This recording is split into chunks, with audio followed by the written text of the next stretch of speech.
everybody, welcome to Catlike Reflexes. Catlike Reflexes. Those cat-like reflexes. They just keep talking. They've got no topics. I couldn't do it. Old Man River. Yeah. Anyway. Nice try. I'm the worst beatboxer ever. Yeah, you are. I've already lost this podcast. Welcome everybody to Catlike Reflexes. My name is Bryan Piitz. I'm your host, and I am joined today by the PodCats, Jay Radko, Derek Howard, and Nahanni Born. I went in the opposite direction this time. You did this time. Just to shake it up. You're always in the middle. Call me Malcolm. There we go. What are we talking about today? So you all play video games, right? If you're if you're listening to this, there's a good chance you probably play a lot of video games, and the PodCats are no exception. When we play video games, a lot of us take it pretty seriously. A lot of us are completists. A lot of us have a lot of experience, a lot of practice playing games. But sometimes, even the best gamers will encounter that one level. That one level or that one stage in a game that you, for one reason or other, you can't get past. It doesn't necessarily mean that it's hard, in the sense that it was designed to be hard. Like, you might get to the last level of a game and it's really hard, but sometimes it's even the first level of a game. You get to the first level of a game and you just can't get past it, or you just have that one early level that you just can't get through, and it's very, very frustrating. And a lot of the podcasts here are nodding with recognition. So let's open it up here. Nahanni, I'm going to start with you today, because you had some interesting thoughts about this before the podcast. Are there any levels that you just hate or just can't get through? That I can't get through? Not that I can think of off the top of my head, but there's ones where I've put them down for long periods of time. Yeah. Or I thought I was going to walk away and never go back to. One of them was a game I played back in the 90s with a group of friends, and that's when multiplayer gaming was like 6 of us hunched around a 13-inch screen. Right, right. Everybody's talking at once. No, give me the keyboard, give me the keyboard. It was a game called Loom. It was by Lucas, it's called LucasArts now. It used to be called Lucas something else back then. Mm-hmm. And it was, you were this little character, and you had to play notes to create spells to move forward in the adventure. It was kind of text-based, some graphics. And I thought we were never, ever going to get past the first level. I think we worked like an entire night on that. And I wasn't going to go back, except that I liked my friends.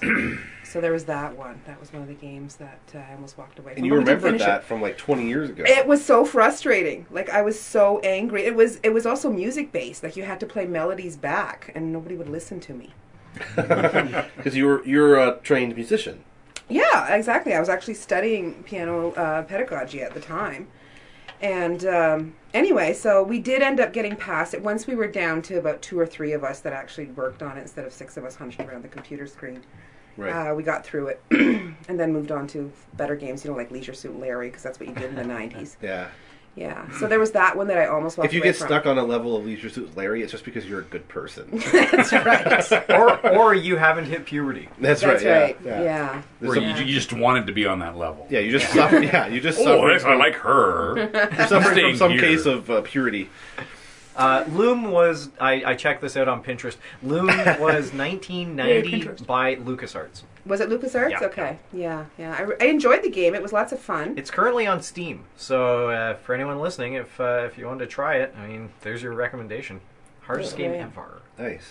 No, I do have another one, and Derek and I were talking about earlier, like, some things have taken us years. It took me 2 years to get through Gears of War 3, killing the Lambent Berserker at Anvil Gate on Insane, because there was an achievement for that, and if you know me, I'm all about the achievements. Yes, you are a completist when it comes to Xbox Live achievements. That's right, and I had to have it, and it took me 2 years, but I did do it, and I'm a little proud of that, and I feel that deserves to be noted. Yay! I'll make you a button. Can I have a button? Absolutely, you can. That says that? Yeah. Yeah, because you can play that in co-op, but I did it by myself. Because that's another thing I like to do, is say I actually did do it by myself. Yeah. Huh. Yeah. I know I'm the only person who knows that, but it's important to me. That's the purest kind of achievement, I guess. Yeah. Wow. The achievement from within. The achievement. Anyway, those are my 2 that I can think of. So what was it like playing that level? Like, how long did it take you to really to do it? Like 2 years of throwing the controller across the room. Like, constantly, or did you ever, like, put it down? I put it down for, like, months at a time. Right. And then I'd go back and I'd play it for, like, you know, a couple of weeks, and I'd go at it and at it and at it, and then I still couldn't do it, and finally, one day, I just finally got it. So how'd you do it? What was the Yeah, final tipping point? How did you beat it? Yeah, did you have to do something different? You kind of went like, oh, I get it. It just broke the way you needed it to break. That's right. It was just endurance. It's just endurance of dodging, shooting. Wow. You know, and I think, you know, and if you play those kind of games, eventually you start to get lazy, you start to get a little lax, or you start taking chances, and the one time I sat down, like, I'm not going to get lazy, I'm not going to take a chance, I'm going to have enough ammo to do this, and it just clicked, and I got it. Wow. Nice. Yeah, it was a great feeling that day. I drank. Yeah. Do you remember how you finally got through Loom? God, it was early. It was like 3 or 4 o'clock in the morning with my friends. I remember that.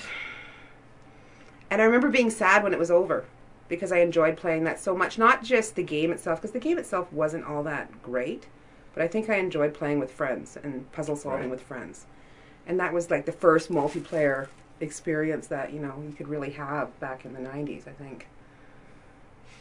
I, in the sense of LucasArts, the old Sierra games, I played Police Quest 1, and it is a very, very hard game, to the point where my friend and I had to phone the Sierra Online hotline Whoa. repeatedly overnight to California for about 3 solid hours. I don't know why. We were just, let's just call them up. We can't figure out how to open a trunk. Oh, you just unlock the trunk? Wow. Okay, thanks, Sierra Hotline. So you called them several times, or were you just on the phone for 3 hours? We kept repeat calling them and racked up. I think it was a $500 phone bill that night. Good going. But we finished. Did you know that when you were doing it? No, or was it just we a had no idea. surprise We were, after? I think, 11 and 12, and we were just like, well, they say that they're a hotline. We can call them anytime. This call will cost. Whatever. Was it the same person every time you called? I think they clued in that it was probably us, and then they were just like, it made it a drinking game on the Right. California end. Hey, look, it's calling again. They must really want to play Police Quest. It was the only game we had. Like, yeah, sure, let's keep calling. Do you ever call those people and they're just like, I don't fucking know. Stop calling me. Well, if you phone the phone number nowadays from anything listed in the BBS, Trade Wars, wow, I can call this BBS number, I will. Hello, Billy, it's for you. I created that game 30 years ago, stop calling me. just trade, it's Trade Wars, just trade. So Derek, while we're on the subject of difficult games, what's the level that's given you the most trouble? Because I'm going to point out that this topic of hardest first levels was Derek's idea, and then when we started we were just about to do the podcast, it was like, has everybody got one? And he's like, no. This was your idea. So what?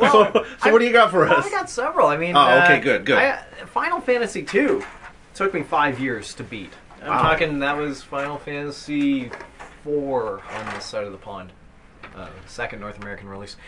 I got all the way to the end, and for whatever reason, I couldn't beat that end boss, Zeramus, I think his name was, and it took me probably 9 months, and then I still couldn't beat it after 9 months. I set it down, and 5 years later, I went back, had to play the whole game through again, and I guess it was just a redo with stronger characters, because I knew that was going to be the end, and I tackled it and made it. Was there a particular, I guess, does Final Fantasy really have levels? Yeah, and I think my characters were underpowered. Okay. So I didn't know that going in for the first time. So yeah.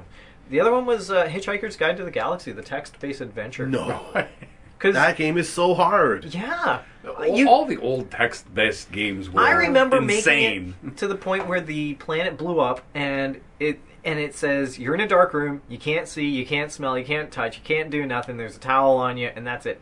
And I didn't know until years later that you had to sniff the room 3 times or something, and then a new menu option pulls up, and it's like, oh, by the way, you feel peanuts in your hand. And you're like, oh, well, I didn't know that. Like, that was such a hard game. You had to have intimate knowledge of Hitchhiker's Guide to the Galaxy to even progress in that game. Yeah, that one's baffled me. Did you spend a long time at it? Because my experience with that game, from what most people have said as well, is that you get that first level and you go like, all right, do this, and it's like, no, you can't do that. Okay, do this. No, you can't do that, and you go, fuck it, and you turn it off. And you Yeah, stop and that's playing. a lot of those games. Like there was no reward. It wasn't like, well, if I figure this out, I'm going to get this great reward. It's like, no, if you figure this out, they're just going to do it again, and you're just going to waste more of your time. And that's all those games sucked so bad. By the way, the Internet Archive recently at archive.org recently put up a huge 3,000 game list of all the old games, including these, as well as a lot of other text-based ones. And there's no reward, not even for progressing a little bit. There's nothing. You only get satisfaction when you call California for $500. That's the only satisfaction you get. And even then, that's fleeting. Do you think people still talk about you? Remember that kid? Remember that kid that called us all From night Canada? long? I know He was people all still like, talk I about don't me. know what this game's about. Eh? You gotta help me, eh? The reason I chose this topic is because of a game that hopefully we'll be tackling in a upcoming Catlike Reflexes podcast, but we'll get to that later, I guess. Mystery. Mystery. Bum, bum, bum. Bum, bum, bum. Jay. Yeah, Jay, are there any levels that stick out for you? Well, we're talking way back in the text-based ones. Monty Python's The Quest for the Holy Grail. Was that a game? It was a game. There was one of those text-based. It had pictures. I'm gonna have to look on graphics DeviantArt. to it. Okay, But yeah. it was. I got as far as the castle, well, actually, no. I got past the first castle, but then I got to the knights who say knee, and I could not, for the life of me, get past the stupid. I have still, to this day, have no idea what I needed to do to get that. It was more of a kind of your reaction. Do this. No, you can't do that. Do this. Nothing happens. Do this. Nothing happens. The hell with you. The hell with you. Yeah. But 1996. other ones, I found Myst to be really, really hard. I had a long time to get through the puzzles on that because I don't know why. It just, All these point-and-click puzzle games, eh? yeah, Like, was that just the era? it was Yeah. at the time. And I think also there was a tendency to make games harder or more punishing, Yeah. rather, back then. Like, not that they were more or less challenging, but just punishing and just unforgiving. Yeah. A couple of levels that stuck out for me, especially a first level, Super Star Wars. Oh, geez, that was tough. Holy crap! You're supposed to like That was jump. really hard. It's the first level, and you're jumping on like a sand crawler. Yeah. Yeah. And What system was that?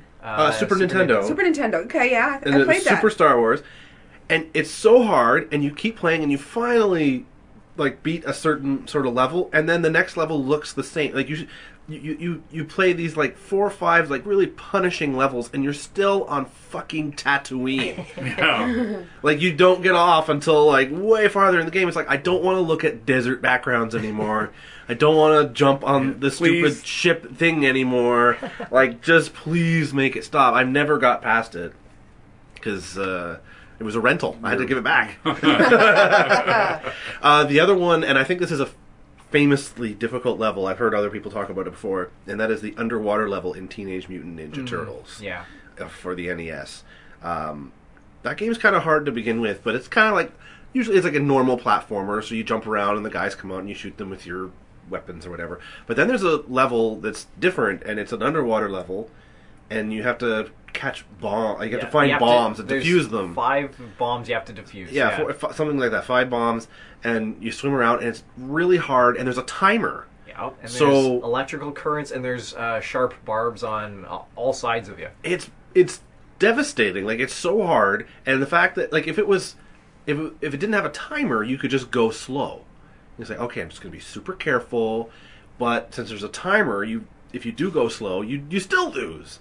And it's underwater level, so you're always kind of moving around. Like you can't stop. You're just floating up or floating down, and it's really punishing. And I don't know if I've ever gotten past it. You know what the other bitch about that game was that if you died, your turtle died. Oh, You didn't yeah. get that back, so you always lost Michelangelo. Right. Because who else played anything other than Michelangelo, right? Okay. You were playing Mike, so Mikey's going through the sewer. Mikey gets into that trap. Mikey dies, and then you don't have Michelangelo for the rest of the game. Not that it's anything affecting anything, but now you don't have the good one. Mm-hmm. And then you just got to kill off the other 3 because you can't beat the game anyway. And then, Yeah. And if you are lucky enough to get through it, you've just got Raphael left because he had a shitty weapon. Side. But it was so small, and it kind of looked like he was like twirling, like it was terrible.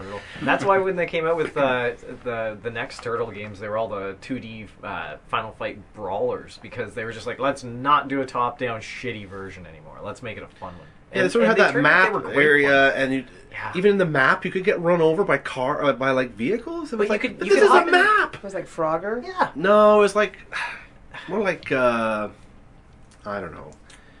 It was like a top-down map, and you could move from one manhole to the other because Kinda they're all like about the Metal sewers. Gear. But then they were all like these vehicles. I guess so. What? Metal Gear's top-down, and then Yeah, fair Yeah, enough. but then once you go into the hole, then it's a 2D platformer Yeah. like Mario. Okay.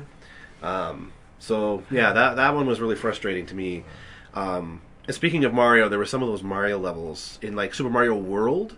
Again, this is a Super Nintendo. Some of those levels, even the early ones, were just punishing. Like that game had some really good level design. Like you actually wanted to play them over and over because then you built up like muscle memory and and you just kept going and.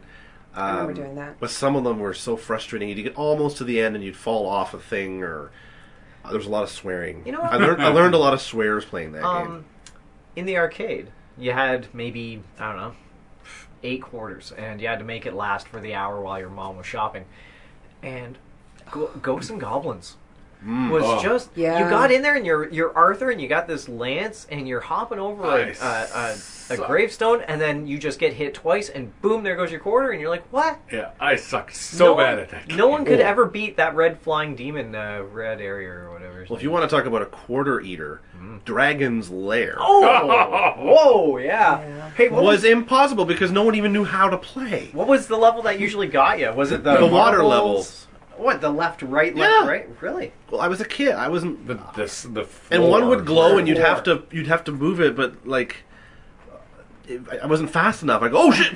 But then it wasn't like today's games where you just like, okay, I'm just gonna do it again. It's like, no, put in another goddamn quarter. And we might get you to that level because we're throwing all these random levels at you. You might see it. Yeah, like that game was That was horrible. so hard. Now you can get it on DVD, not like you install it off a disc. It's a DVD that you put on your television. Like that's how simple it was.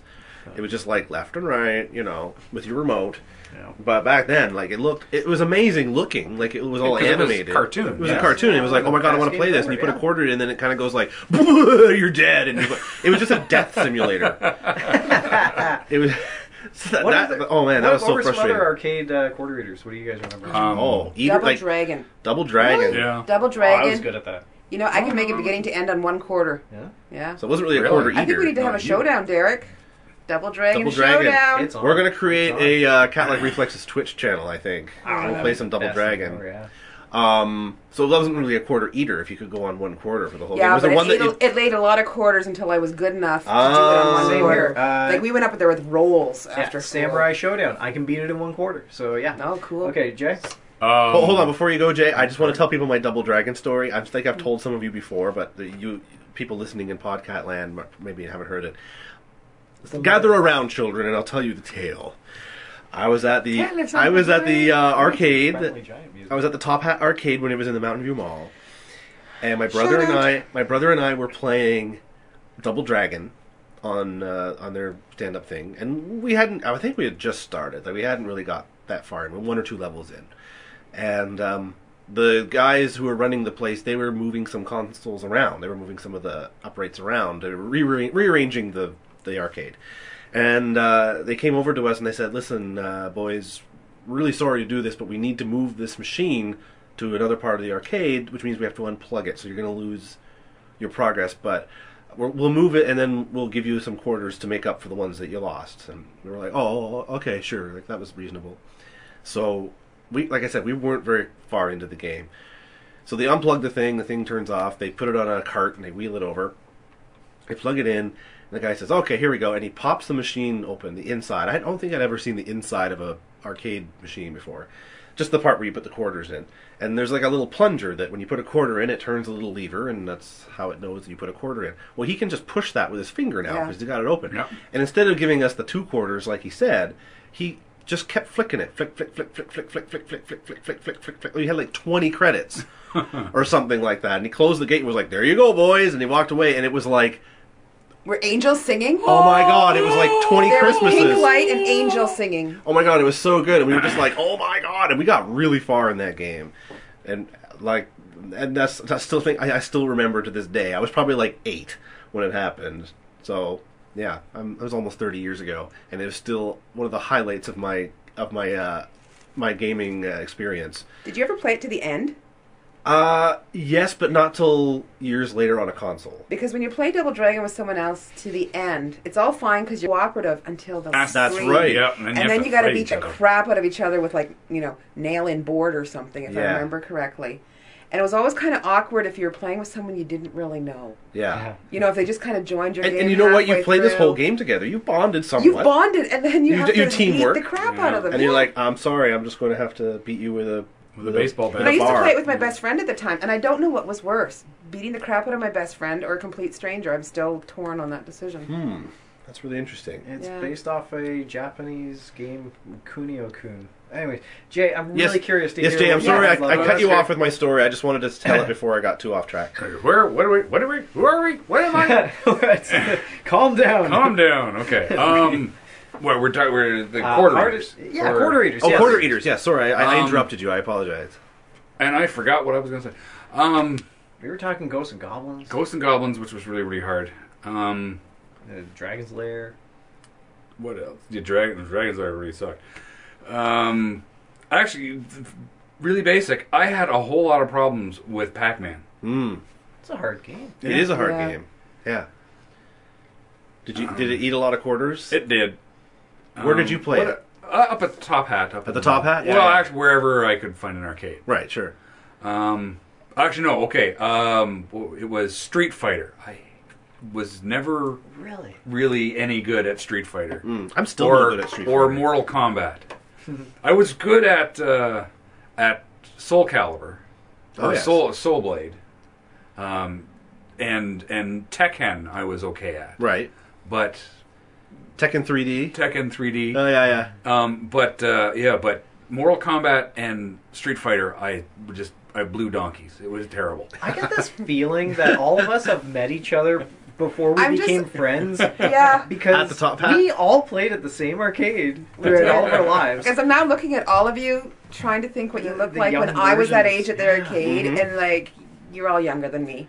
So Okay, I'm wondering what. who remembers the first Top Hat arcade, the one that was in the Huronia Mall? Yeah, hands Oh up. my Because god. they had the discs of Tron in Discs Oh, I of Tron. love Dick Scumptron. It was great. Watch your diction there, pal. Say that one more Discs of time, Tron. Jay. Discs of Tron. Yes, that I slurred a bit there, didn't I? Yes, Discs of Tron. They had Someone Return of the doesn't have a Jedi. clue. They had the Paperboy that actually had like handlebars, like a bike. And yeah. Sit Down Spy Hunter. Yep. Oh, Spy Hunter. And they had one of my favorite games of all time, Demolition Derby. It was it was 4-player, and it was Is it 4 steering wheels? It was 4 steering wheels right by the Yeah. Remember that? entrance. And you just smashed into You each just other. smash each other at the back of your car. I demolished that game. Yeah, that was such a good arcade, and I think It was for those of you who don't know what we're talking about, the Top Hat arcade was around in the 80s. It was sort of the only game in town, I think, for arcades back yeah. then. Like There was like, the there were some Olympia. like places There was that the had Olympia. the Olympia. Oh yeah. The Olympia had an arcade and a Olympia pool the hall. restaurant. No, the Olympia was a pool hall down on Bay Street, Yeah. and it had an Oh, arcade. yeah. And your mother probably didn't let you go Yes. That's probably true. there, or you. I went there with my brother. I was older and lied. And I Right. had to cough all the time because it was smoking. Yeah. And they only had track and field, and you could tell where they were using the lighter to go left, right, left, right, left, right, left, right on the buttons. I hurt my hand so badly playing that game. Well, you didn't have a lighter. But the Top Hat arcade was in a mall, so it was safe, I guess, kid friendly. And it was, first of all, it was dark. Oh, Yeah. Oh, it was so dark. It was like dark. laser tag dark. Yeah, yeah, but the smoke was actually like cigarette smoke. It wasn't like a fog machine. But it also had levels, so there was like Yeah. like Little there ramps was- and stairs There was you a had to go- ramp and stairs that went up to a higher level where they had more games. And I seem to remember Discs of Tron being in like a closet. It was in the corner. Yeah, it was in the corner. Like you'd go up, and then there Yeah. was like Return of the Jedi. And then there was like a little Return of doorway, like almost closet thing, and you go inside, and that's where the Discs of Tron cabinet was. because it was darker. Did they still have pinball machines in there when you Yeah. guys went? Yeah, man. Okay. Yeah, pinball, like, 'Cause now... we spent a lot of time playing pinball, too. Oh, pinball is great. And Yeah, high speed. some Remember that? You machines- get the siren I going? Woohoo! Return Yeah. of the Jedi had the most satisfying ending of almost any arcade game ever because it was Jedi and Lando's coming out of the Death Star with Right. the fire behind him, and then it engulfs and he explodes out, and you hear "Wahoo!" and it's great. There's a part where, in that last level, you're trying to get out of the Death Star before the fire is chasing you, just like in the movie. And I remember doing it. The time I did it, I was so close to the fire that there's like two little flames that would envelop the sides of the Millennium Falcon, like around you, and then you would come out the side. Like I was so close, but I did it, and it was amazing. It was great, and the animation was good. Yeah. They had like sounds from the movie, like voices. Like I think they were digitized, I believe, if I recall correctly. But yeah, the top hat was great, and there was no coin machines. There was just a guy with a coin belt on. Yeah. The coin apron. The coin apron, yeah. The coin apron. And he eventually moved that arcade across the way. I can't remember his name. I don't know. If anyone's listening to this who is associated with Top Hat, send us an email or something because I'd love to talk to you about it. Or like if you have any photos or anything. I mean, it was dark in there. We had a flash on. I see him around town still. Do you really? Yeah. Wonder if he has. I don't know what he looks like. Oh, I would remember him. No, I because don't I had remember. a skateboarding accident once, and he sewed up my knee. Oh wow! I know. You should, that was service from an arcade. No Wow. kidding. Yes, so. No kidding. Well, we got a little off track, but this is, but that's a good one. Talking about arcades. I wanted to mention that as far as levels you've never been able to finish and the hardest games that you've ever played, there is a subset of gamers called speedrunners who actively go and try and finish games as fast as they can. In fact, Awesome Games Done Quick did a charity run, raised $1.5 million this past January for cancer research. And all they do is just tackle the most popular, the hardest, the most obscure games ever, and they finish them. There is a Twitch channel called TAS Attack, and this Twitch channel will actually play old games. You just press the button and they're already showing clips of YouTube clips amalgamated to show you all the old games. Every game that you've ever wanted to know, how do you get past that boss and how do you finish the game? They've done it, and they've done it in like half the time. So there's a shout out for that Twitch channel. Nice. It's just full of speedrunners and recorded games. Fantastic stuff. If you ever have those games you never finished, that's where you go to watch them. Cool. Any final thoughts about hard games, about the arcade? Anyone want to shout out Top Hat Arcade? I rocked at Crazy Climber down in Parker's Arcade. I finished that in a quarter. That was good.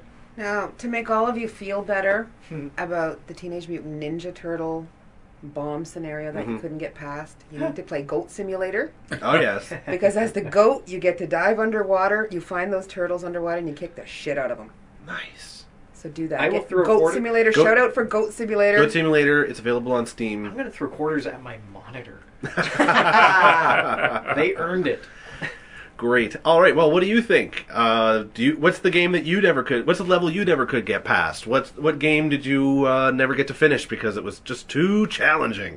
Do you have any arcade stories, or maybe you just want to tell us that we're assholes? Give us. You can email us at info@catlikereflexes.com. You can converse with us on Twitter at CRPodcast. And, of course, you can reach us at our website, www.catlikereflexes.com. Catlike Reflexes. Oh, my God. That worked. That was beautiful and terrifying. All right. Thanks for listening, everybody. Thanks for listening, everybody. We'll see you next time.